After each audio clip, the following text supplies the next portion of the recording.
আগামীকাল গণেশ চতুর্থী।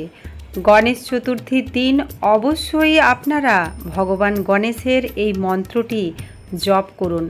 আপনাদের সকল মনোবাসনা পূর্ণ হবে স্বয়ং ভগবান সিদ্ধিদাতা গণেশের কৃপায়। নমস্কার বন্ধুরা, আমি রিনা। আমার চ্যানেলের আরও একটা নতুন ভিডিওতে আপনাদের সবাইকে জানাই অনেক অনেক সুস্বাগতম। আশা করছি ভগবানের কৃপায় আপনারা সকলে ভালো আছেন, আমিও ভালো আছি। আজকে আপনারা এই ভিডিওটির মাধ্যমে জানতে পারবেন ভগবান গণেশের একটি বিশেষ মন্ত্র, যে মন্ত্রটি উচ্চারণ করলে অথবা আপনারা শ্রবণ করলে আপনাদের মনোবাসনা পূর্ণ হবে, সেরকমই মনে করা হয়। সেই বিশেষ মন্ত্রটি কী তা জানতে অবশ্যই ভিডিওটি স্কিপ না করে দেখতে থাকুন, আপনারা অনেকটাই উপকৃত হবেন। আগামীকাল 7ই সেপ্টেম্বর, ইংরাজি 2024, বাংলা 1431 সাল 21শে ভাদ্র। এই দিনটিতে মাতা পার্বতী ও দেবাদিদেব মহাদেবের পরম স্নেহ ও আদরের পুত্র গণেশের জন্ম হয়েছিল বলে মনে করা হয়। ভাদ্র মাসে শুক্লপক্ষের এই চতুর্থ তিথিটিতে আপনারা অবশ্যই বাড়িতে গণেশ পুজো করুন। আগামীকাল দিনটি অত্যন্ত একটি শুভ দিন, তাই আপনারা আপনাদের বাড়িতে আপনাদের সাধ্যমতো সিদ্ধিদাতা গণেশের আরাধনা করুন, পুজো করুন। বলা হয় যে বাড়িতে ভগবান গণেশের আশীর্বাদ থাকে সেই বাড়িতে দেবাদিদেব মহাদেব এবং মাতা পার্বতীরও আশীর্বাদ আপনা হতেই বর্ষিত হন, কারণ ভগবান গণেশ হল অত্যন্ত প্রিয় পুত্র দেবাদিদেব মহাদেব এবং মাতা পার্বতীর। গণেশ পুজোর দিন ভুল করেও বাড়িতে এই কয়েকটি কাজ করবেন না। সেগুলি হলো, প্রথমত আমিষ রান্না। বাড়িতে ভুলেও এই দিন আমিষ রান্না করবেন না এবং বাইরেও আমিষ খাবার খাবেন না, কারণ বলা হয় ভগবান গণেশ যত তাড়াতাড়ি তুষ্ট হন তত তাড়াতাড়ি রেগে যান। তাই ভগবান গণেশের এই পুজোর দিন ভুলেও কিন্তু কোনো রকম আমিষ আহার করবেন না।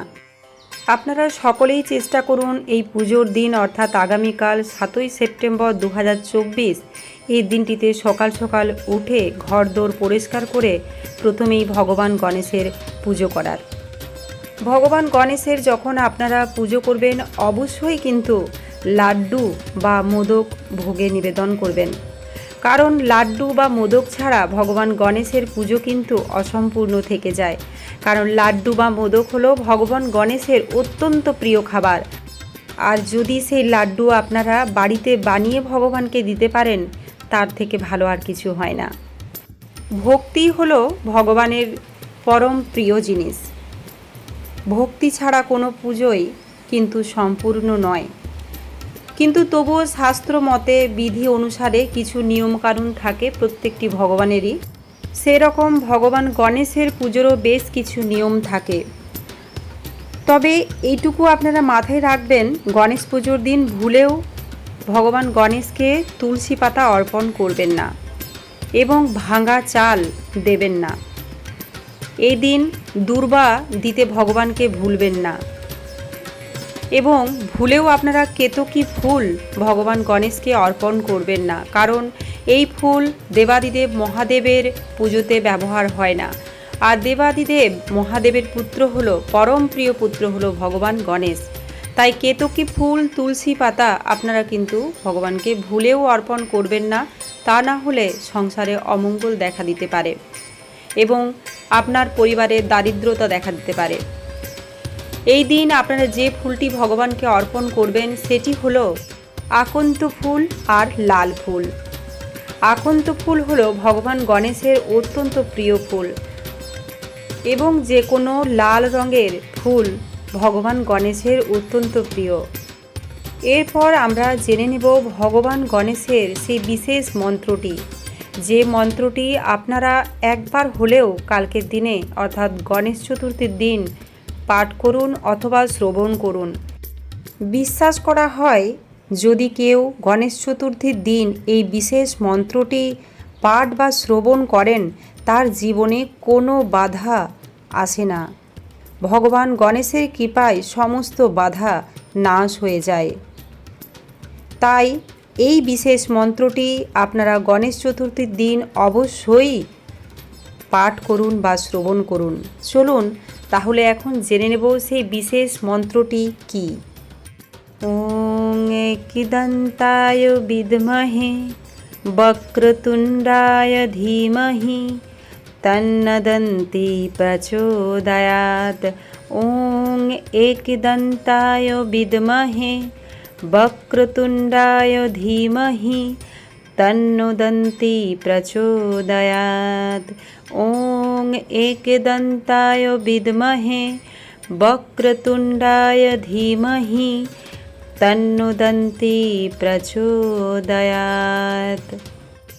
এই বিশেষ মন্ত্রটি হলো ভগবান গণেশের গায়ত্রী মন্ত্র। প্রত্যেকটি ভগবানেরই নিজস্ব গায়ত্রী মন্ত্র রয়েছে, তাই এই গায়ত্রী মন্ত্রটি হলো অত্যন্ত শক্তিশালী। আপনারা গণেশ চতুর্থীর দিন একবার হলেও এই গায়ত্রী মন্ত্রটি উচ্চারণ করতে যদি পারেন, তাহলে জীবনের সমস্ত বাধা দূর হবে সিদ্ধিদাতা গণেশের কৃপায়, এবং মনোবাসনাও পূর্ণ হবে ভগবান গণেশের কৃপায়। আশা করছি ভিডিওটি থেকে আপনারা অনেকটাই উপকৃত হবেন। আর ভিডিওটি যদি আপনাদের একটুও উপকারে আসে, অবশ্যই একটি লাইক করবেন এবং কমেন্টে সিদ্ধিদাতা গণেশের নাম লিখে দেবেন। জয় বাবা গণেশ বা জয় শ্রী গণেশ। আজকের ভিডিওটি আমি এই পর্যন্তই রাখলাম।